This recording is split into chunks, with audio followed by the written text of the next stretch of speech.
નમસ્કાર મિત્રો, business regulatory framework વિષયની અંદર આપ સૌનું સ્વાગત છે. કંપની ધારો 2013 ની આપણે ચર્ચા શરૂ કરી હતી.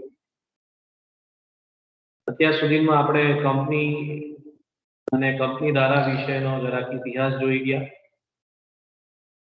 કંપની એટલે શું એની ચર્ચા કરી, કંપનીના લક્ષણો જોઈ ગયા. ત્યારબાદ વિવિધ સ્વરૂપની વિવિધ પ્રકારોની કંપનીઓ કંપની ધારા 2013 ના જે આજે નવી ધારા છે તેની અંદર જે કંપનીના સ્વરૂપો આપ્યા છે, જે કંપનીના પ્રકારો આપ્યા છે તે સંક્ષિપ્તમાં આપણે જોયા. અને તેમાંથી એક નાનો ટોપિક આપણે લીધો હતો સાચી કંપની વિશેની ચર્ચા કરી. આજે આપણે એક ટૂંક નોંધ તરીકેનો એક ટોપિક, એક કોન્સેપ્ટ છે કે ગેરકાયદેસર મંડળ એ કોને કહેવાય, આવા મંડળો જો સ્થાપવામાં આવે તો એવા મંડળો પર અસર કેવી, આપણા પર એની અસર કેવી, કયા મંડળો ગેરકાયદેસર ગણાતા નથી તેનો પણ ઉલ્લેખ છે કંપની ધારામાં, તેની આજે આપણે ચર્ચા કરીશું. તો આજનો ટોપિક આપણે લઈએ. મિત્રો, આજે જે આપણે ચર્ચા કરવાના તે ગેરકાયદેસર મંડળોની ચર્ચા કરશું. અંગ્રેજીમાં કહેવાય ઇલીગલ એસોસિએશન. આજે આપણે ઇલીગલ એસોસિએશન વિશે ચર્ચામાં કરીએ. આજનો પ્રશ્ન છે આપણો એ. તો જોઈએ એની વ્યાખ્યા. પહેલા તો ગેરકાયદેસર મંડળ અથવા મંડળો એ છે શું, ક્યારે એક મંડળ ગેરકાયદેસર ગણાય એનો ઉલ્લેખ કંપની ધારામાં કરી દેવામાં આવ્યો છે. કલમ 464 મુજબ ગેરકાયદેસર મંડળોની જોગવાઈ કરવામાં આવી છે આ કલમની અંદર. કોઈ મંડળ કે ભાગીદારી પેઢી, કોઈ મંડળ કે ભાગીદારી પેઢી નફો કરવાના હેતુથી, કોઈ મંડળ કે ભાગીદારી પેઢી નફો કરવાના હેતુથી ધંધો કરવા મહત્તમ 50 કરતા વધારે વ્યક્તિઓની મંડળી રચે તો તેને કંપની ધારા હેઠળ અથવા ભારતના બીજા કોઈ કાયદા હેઠળ, દાખલા તરીકે સહકારી મંડળીનો કાયદો હોઈ શકે છે, અથવા કંપની ધારા હેઠળ અથવા અન્ય ભારતના અન્ય કોઈ પણ કાયદા હેઠળ જેવા સ્વરૂપની કંપની હોય એને નોંધણી કરાવી પડે. જો એ નોંધણી ન કરાવે તો તે ગેરકાયદેસર મંડળ. આ વ્યાખ્યા પરથી તમને તરત ક્લિક થઈ જાય છે કે એવી મંડળી જેમની રચના થઈ છે પણ નોંધણી નથી થઈ, એવા મંડળ જેમની રચના થઈ છે પણ નોંધણી નથી કરાવવામાં આવી તો તેને આપણે ગેરકાયદેસર મંડળ કહી છે. પણ તેની અંદર બે ત્રણ બાબતોનું ધ્યાન રાખવાનું. કોઈ મંડળ કે ભાગીદારી પેઢી નફો કરવાના હેતુથી, આ હેતુ પણ અગત્યનો છે. એવું મંડળ હોય, એવી પેઢી હોય કે જેનો ઈરાદો, જેનો આશય, જેનો હેતુ નફો કરવાનો હોય, ધંધો કરવાનો હોય, અને તેની સભ્ય સંખ્યા 50 થી વધી ગઈ હોય. ઓછી હોય તો વાંધો છે જ નહીં, નોંધણી નહીં કરાવો તો ચાલે. 50 થી સંખ્યા ઓછી હોય તો એવા મંડળની, એવી પેઢીની નોંધણી ન કરાવીએ તો ચાલે. પણ હું તો તમને હંમેશા સજેસ્ટ કરીશ, ઓછા વ્યક્તિઓ હોય કે વધારે વ્યક્તિ હોય, આપણે નોંધણી કરાવી જ લેવાની, કાયદેસરનું કામ પૂરું કરી જ દેવાનું. ત્રણ બાબતો છે: નફો કરતા મંડળો, ધંધો કરતા મંડળો અને સંખ્યા 50 થી વધી જાય તો ત્યાં ફરજિયાત પ્રમાણે તેમને નોંધણી કરાવી લેવી જોઈએ. જો એ નોંધણી ન કરાવે આવા મંડળ કે પેઢી તો તે મંડળો ગેરકાયદેસર ગણાતા હોય છે. જો આ પ્રમાણે નોંધાવવામાં ન આવે તો આ મંડળ કે ભાગીદારી પેઢી ગેરકાયદેસર મંડળ ગણાશે. આવું એક કેસમાં પણ, ચુકાદામાં પણ આવું નક્કી કરવામાં આવ્યું છે. Bapulal versus Lakshmi Bharat trading company 1966 માં આ કેસ છે. કોઈ પણ મંડળ અથવા ભાગીદારી અસ્તિત્વમાં આવ્યા પછી આ જાતની સભ્ય સંખ્યા ધરાવતી થાય તો પણ આ જોગવાઈ લાગુ પડે.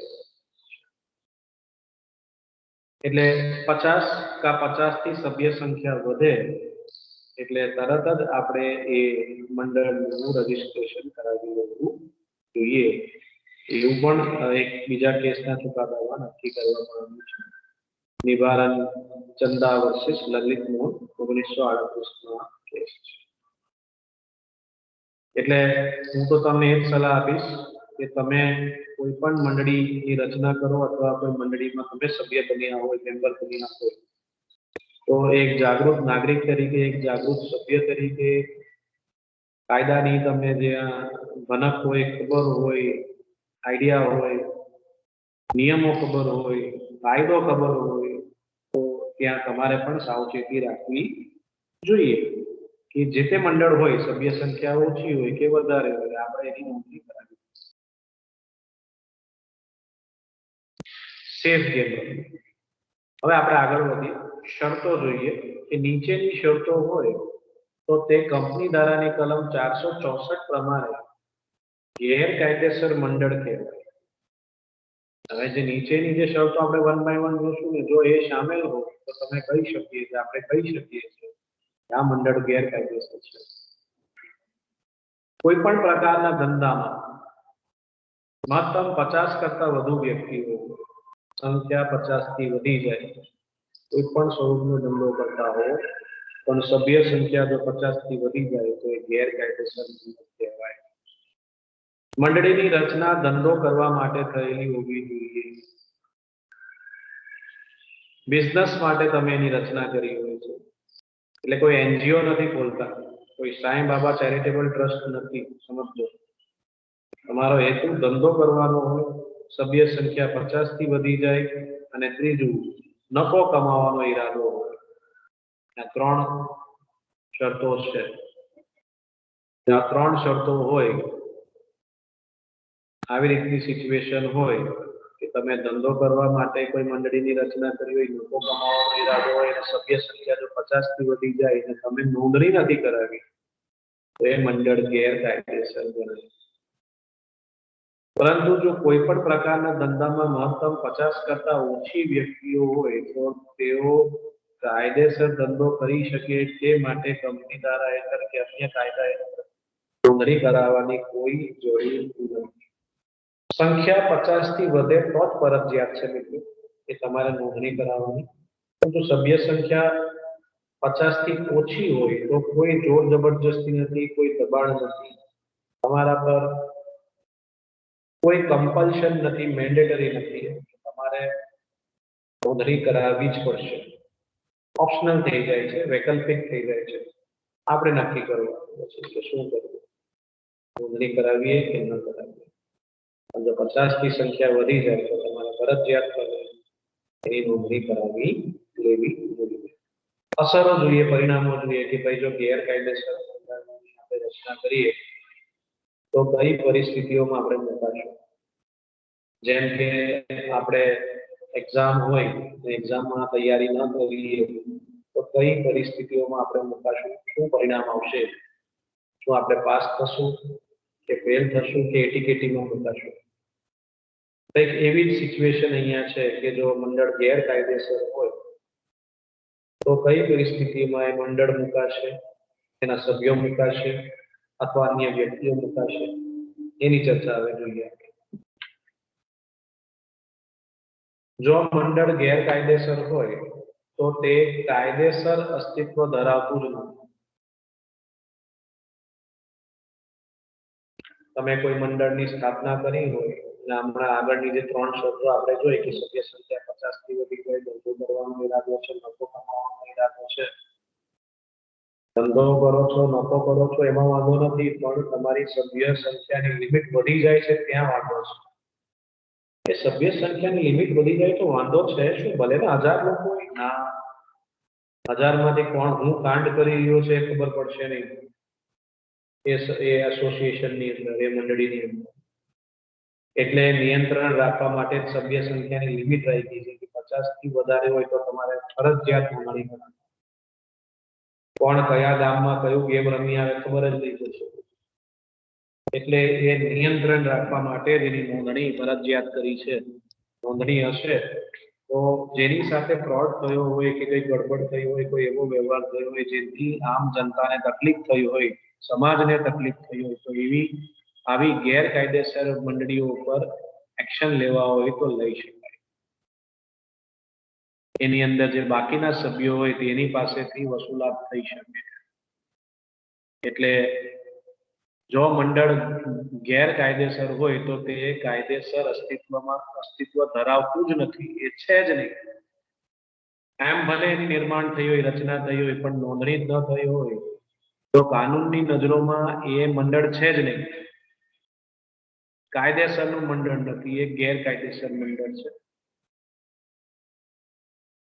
હવે જો ગેરકાયદેસર મંડળની આપણે સ્થાપના કરીએ તો પરિણામો જોઈએ. નંબર 1, તે મંડળ કોઈ પણ કરાર કરી શકે. જેનું અસ્તિત્વ જ ન હોય એ શું કરાર કરે? જે પોતે જ ખોટો હોય તે શું સાચું કરશે? એટલે કરાર કરવાની એની જે શક્યતાઓ છે ના જેવી છે. ભલે એને કરાર કર્યો હોય પણ એની માન્યતા રહેશે. આવી મંડળીને અગર કોઈ નુકસાન થાય તો એ આ કરાર એક રીતે રદબાતલ કરાર ગણાશે. એટલે કોઈ કાયદેસરના પગલા પણ લઈ શકે. એ જ બીજો મુદ્દો બને છે. તે મંડળ પોતાના કોઈ સભ્ય વિરુદ્ધ કે બહારની કોઈ પણ વ્યક્તિ વિરુદ્ધ દાવો કરી શકે. એ પોતે જ ગેરકાયદેસર હોય એવું કાયદેસર પગલા લેવાના. ના પોતાના સભ્ય વિરુદ્ધ કોઈ એક્શન લઈ શકે, ના બહારની કોઈ વ્યક્તિ વિરુદ્ધ દાવો કરવો હોય તો કરી શકે. આવી મંડળીના તો કોઈ પૈસા ચાવ કરી ગયો હોય ને તોય તમે કઈ નહીં કરી શકો. મંડળી તરીકે કશું નહીં કરી શકો. એટલે જ્યારે પણ મેં તો હમણાં જ તમને કીધું કે જ્યારે પણ તમે કોઈ મંડળી સ્ટાર્ટ કરો, નોંધણી કરાવી જ લેવાની. કે કોઈ પણ બહારની વ્યક્તિ આવીને આવી મંડળીને લૂંટીને નહીં જાય. એટલે મંડળીની ફેવરમાં રહેશે. રજીસ્ટ્રેશન કરાવી લે. બીજો મુદ્દો, તેના પર દેવું વસૂલ કરવા કોઈ દાવો કરી શકાય નહીં. કારણ કે તેને દેવું કરવાની સત્તા પણ નથી. એટલે આવી મંડળીને તમે લોન પણ આપો ને અને આવી મંડળી તમને લોન પરત ન કરે તો પછી તમે કોઈ બહારની વ્યક્તિ પણ એના પર એક્શન નહીં લઈ શકે. આવી ગેરકાયદેસર મંડળી તો એમ એક્શન લઈ શકે નહીં. હવે જે મંડળી જ ગેરકાયદેસર છે તેના કોઈ પણ પગલા કાયદેસર બની શકશે નહીં. ના આપણે એના પર દાવો માંડીને આપણે દેવું વસૂલ કરી શકશું. એટલે આવી મંડળીઓથી પણ દૂર રહેવાનું. કોઈ પણ ગેરકાયદેસર મંડળને આપણે એની સાથે વ્યવહાર કરવા જોઈએ નહીં. આપણા પૈસા ડૂબી શકે છે, રિસ્ક છે. એવું થયું હતું આ કેસમાં. કુમારસ્વામી ચેટિયર વર્સિસ સીટી ચેટિયર 1951ના કેસમાં જજમેન્ટ આવ્યું હતું કે દેવું વસૂલ કરવા કોઈ દાવો કરી શકે. એટલે આ કંપની ઉપર કોઈ આ મંડળી ઉપર દાવો કર્યો હશે કોઈક વ્યક્તિએ, તો એ દેવું કર્યું હશે આ મંડળીએ, એની પણ ભરપાઈ થઈ શકી.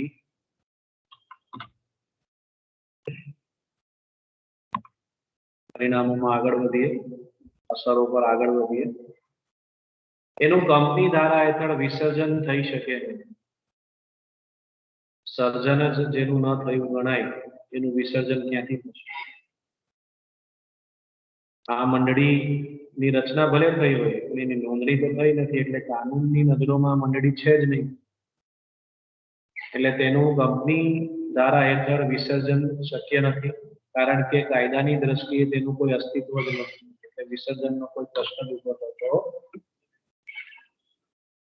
પાંચમો મુદ્દો, કલમ 464 મુજબ આવી ગેરકાયદેસર કંપની મંડળ કે ભાગીદારીનો દરેક સભ્ય આવા ધંધામાં થયેલ દેવા માટે અંગત રીતે જવાબદાર છે.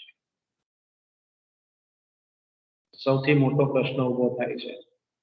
તમે જે તે કંપનીના સભ્ય બનો, જે તે મંડળીના સભ્ય બનો, જે તે ભાગીદારી પેઢીના સભ્ય બનો,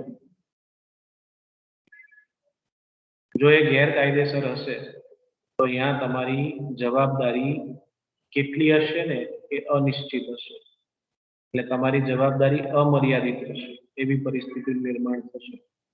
એટલે ત્યાં તમારે તમારો ઘર-બાર પણ વેચવો પડે, તમારી પ્રોપર્ટી પણ વેચવી પડે. તમે અંગત રીતે જવાબદાર બનાવો. જો કોઈ બહારની વ્યક્તિને અથવા સમાજને આવા મંડળથી ખતરો હોય અને નુકસાન થાય તો ત્યાં આવા મંડળની અંદર જે સભ્ય બન્યા છે તે બધા જ બલીના બકરાઓ, એ બધા મૂર્ખી ના હોય. આવા મંડળમાં સભ્ય બનવું જ નહીં જે ગેરકાયદેસર. પહેલો નિયમ યાદ રાખજો. એવી જ મંડળીના સભ્ય બનવું જે કાયદેસર. ને જો ભૂલેથી તમે બની ગયા તો પછી તમારે ભોગવવું પડશે. કોઈ પણ કાંડ થશે, સમાજની કોઈ વ્યક્તિને અથવા સમાજને નુકસાન પહોંચશે આવા મંડળથી, તો ત્યારે તમે અંગત રીતે જવાબદાર બનશો. તમારી જવાબદારી અમર્યાદિત ગણાશે. તમારે તમારું ઘર-બાર, મિલકત, જમીન જાયદાદ તમારે વેચીને ત્યાં એની ભરપાઈ કરવી પડશે. આ રીતે રચાયેલ મંડળના દરેક સભ્યનો 1 લાખ સુધી દંડ થઈ શકે છે. આ તો અહીંયા નિયમમાં 1 લાખની જોગવાઈ છે. કરોડોના ઘપલા કર્યા હોય તો આ દંડ વધી પણ શકે છે. ધ્યાન રાખજો. એટલે કરે કોઈ ઓર ને ભરે કોઈ ઓર એવી પરિસ્થિતિનું નિર્માણ થતું હોય છે.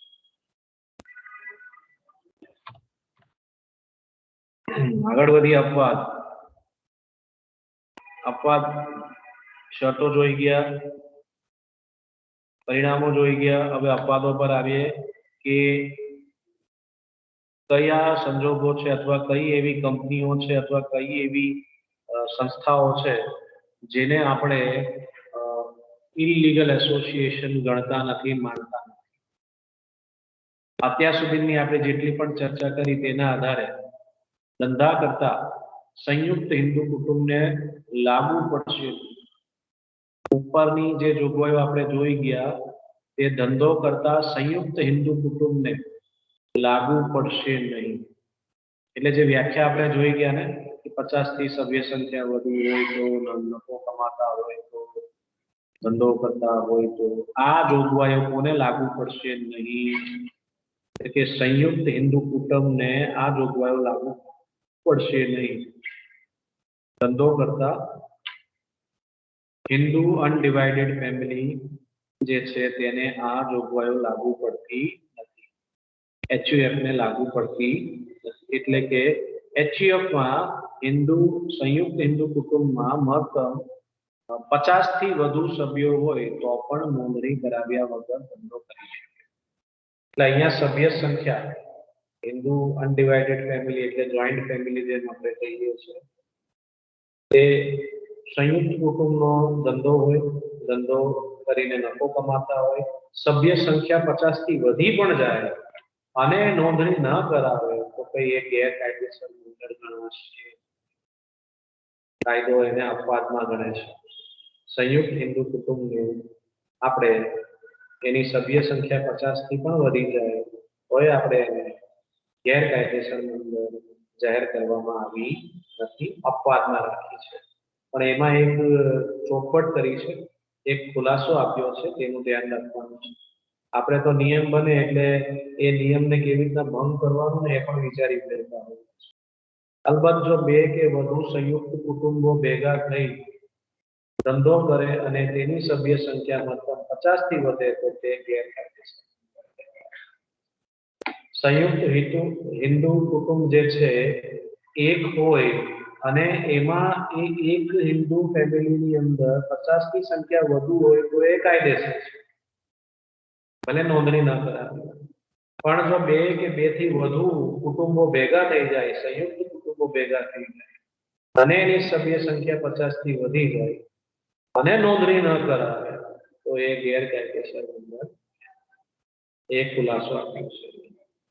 અહીં સભ્ય સંખ્યા ગણતા સગીર સભ્યોનો સમાવેશ થતો, એટલે સગીર સભ્યોને અહીંયા ગણવામાં આવશે. પુખ્ત વયની જે વ્યક્તિઓ છે તેને સભ્ય સંખ્યામાં ગણવામાં આવશે. તો HUF ની વાત કરી તો આપણે કહી શકીએ છીએ કે જોઈન્ટ હિન્દુ ફેમિલી તેને અપવાદમાં રાખી છે.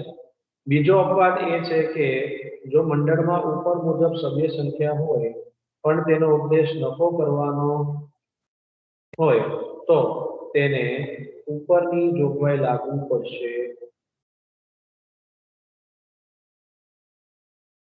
બીજો અપવાદ શું છે? સભ્ય સંખ્યા 50 થી વધી જાય અને એનો ઉદ્દેશ નફો કમાવાનો હોય. એ સંજોગો કયા હશે? નફો કમાવાનો ન હોય. કારણ છે ઉદાહરણમાં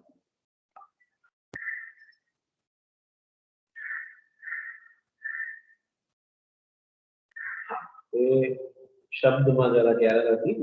હા, બીજો અપવાદ એ છે કે જો મંડળમાં ઉપર મુજબ સભ્ય સંખ્યા હોય એટલે 50 થી વધુ સંખ્યા હોય અને તેનો ઉદ્દેશ નફો કરવાનો ન હોય તો તેની ઉપરની જોગવાઈ લાગુ પડે.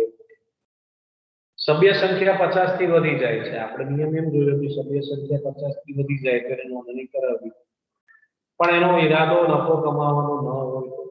એનજીઓ જેવી સિચ્યુએશન હોય તો, સાંઈ બાબા ચેરિટેબલ ટ્રસ્ટ જેવી ટ્રસ્ટ હોય તો, કોઈ શૈક્ષણિક સંસ્થાની ટ્રસ્ટ હોય તો, જ્યાં ઈરાદો નફો કમાવાનો ના હોય, સેવા આપવાનો હોય, એવી જો સંસ્થાઓ હોય તો તેમને પણ અપવાદમાં ગણવામાં આવે. એટલે કે સંયુક્ત હિન્દુ કુટુંબ અને એનજીઓ ટાઈપની જે સંસ્થાઓ હોય છે તે સેવાભાવી હોય છે, તેમને પણ અપવાદમાં ગણવામાં આવે છે. ખાસ કાયદા હેઠળ રચવામાં આવેલી અથવા આવેલ વ્યવસાયિકોનું મંડળ કે ભાગીદારી હોઈ શકે છે. ખાસ કાયદા સ્પેશિયલ એક્ટ એમનો પોતાનો જ એક્ટ હોય, જેમ કે સીએ ફાઉન્ડેશનનો પોતાનો એક્ટ હોય છે, વ્યવસાયિકો છે બધા. પછી આપણા લો ની વાત કરીએ તો એમાં પણ બાર કાઉન્સિલ હોય છે. એટલે જે લોયર છે તેમનું પણ મંડળ હોય છે, બાર કાઉન્સિલ કહેવાય એને, ઇન્ડિયન બાર કાઉન્સિલ એસોસિએશન હોય છે એનું પણ. એવા ઘણા બધા છે, લેબરના એસોસિએશન જે ખાસ કાયદા હેઠળ જે મંડળોની રચના કરી છે તેમને પણ બાકાત રાખ્યા છે. એમાં પણ સભ્ય સંખ્યા 50 થી વધુ હોય છે. નોર્મલી તો એવું નથી કે ગેરકાયદેસર છે, તો લોકોના હિત માટે કામ કરે. અને ચોથું જે હોય છે તે છે સ્ટોક એક્સચેન્જ ગેરકાયદેસર મંડળ જાહેર ન કરી શકાય. સ્ટોક એક્સચેન્જને પણ આપણે ગેરકાયદેસર મંડળ ગણતા નથી. આ તો 4 બાબતો તમારે ધ્યાનમાં રાખવાની. સંયુક્ત હિન્દુ કુટુંબ જે ભેગા થઈ જાય તો પાછા એ ગેરકાયદેસર મંડળ ગણાશે. તો એક સિંગલ જોઈન્ટ સંયુક્ત હિન્દુ કુટુંબ હશે તો એ કાયદેસર મંડળ જ ગણાશે, ભલે સભ્ય સંખ્યા 50 થી વધુ હોય. બીજું એનજીઓ ટાઈપની જેવી સંસ્થાઓ હોય છે જેનો ઈરાદો નફો કરવાનો ન હોય, ભલે સભ્ય સંખ્યા 50 થી વધુ હોય, નોંધણી ન કરાવે તો પણ એ ગેરકાયદેસર ગણાશે. વ્યવસાયિકો મંડળ અથવા સ્ટોક એક્સચેન્જ હોય, આ બધાને ગેરકાયદેસર મંડળ ગણવામાં આવે છે. આમને અપવાદ તરીકે રાખવામાં આવે છે. અંતે ખુલાસો કરવામાં આવ્યો છે. ખુલાસો જોઈ લઈએ આપણે જરા. આવા મંડળ અંગે નોંધપાત્ર બાબત એ છે કે નિયત સંખ્યા કરતા વધુ સભ્યોની મંડળને નોંધવામાં ન આવે તો આવું મંડળ શરૂઆતથી ગેરકાયદેસર ગણાય છે અને પાછળથી સભ્ય સંખ્યા મતલબ 50 થી ઓછી કરીને પણ તેને કાયદેસર બનાવી શકાય નહીં. એવું એક કેસના જજમેન્ટમાં કહેવામાં આવ્યું છે, કરવામાં આવ્યું છે. મદનલાલ વર્ષે જાનકી પ્રસાદના કેસમાં નક્કી કરવામાં આવ્યું કે પહેલા સભ્ય સંખ્યા વધારી દીધી હોય, 60 થઈ ગયા, 70 થઈ ગયા, અને પછી એમાંથી અમુક સભ્યોના સભ્યપદ રદ કરી દીધા હોય, સંખ્યા 50 થી ઓછી કરી દેવામાં આવી. તો શું હવે એ કાયદેસર બની ગયું? ના. એકવાર જે ગેરકાયદેસર થઈ ગયું છે હવે એ કાયદેસર બની શકે નહીં, એવું એક કેસમાં નક્કી કરવામાં. સભ્ય સંખ્યા ઓછી કરી દેવાથી એ કાંડ જે ગેરકાયદેસર થઈ ગયું છે એ કાયદેસર થઈ શકે, સુધારો થઈ શકે એમ કહેવામાં. આમ કંપની ધારા 2013 પ્રમાણે કોઈ પણ મંડળ કે ભાગીદારી નફો કરવાના હેતુથી ધંધો કરવા માટે સ્થપાય અને મંડળની કુલ વ્યક્તિઓની સંખ્યા 50 કરતા વધારે હોય તો કંપની ધારા કે અન્ય ધારા હેઠળ નોંધણી કરાવી આવશ્યક છે, અન્યથા તે ગેરકાયદેસર બંદર. આ આપણું ઉપસંહાર છે. આટલું ટૂંકમાં યાદ રાખવું કે સભ્ય સંખ્યા 50 થી વધુ હોય, ધંધો કરવાનો હેતુથી તમે કોઈ કંપનીની રચના કરી હોય, કોઈ મંડળની રચના કરી હોય, કોઈ પેઢીની રચના કરી હોય અને નફો કમાવાનો હેતુ હોય તો સભ્ય સંખ્યા જો 50 થી વધી જાય તો તમારે એ મંડળની નોંધણી કરાવી લેવી જોઈએ. જો આપણે એવી નોંધણી ન કરાવીએ તો તેને કાયદો ગેરકાયદેસર મંડળ બનશે અને તમારે જે કઈ કાયદાકીય પગલાં લેવા હશે તો તમે લઈ શકશો નહીં. નુકસાન થવાના ચાન્સીસ વધી જાય.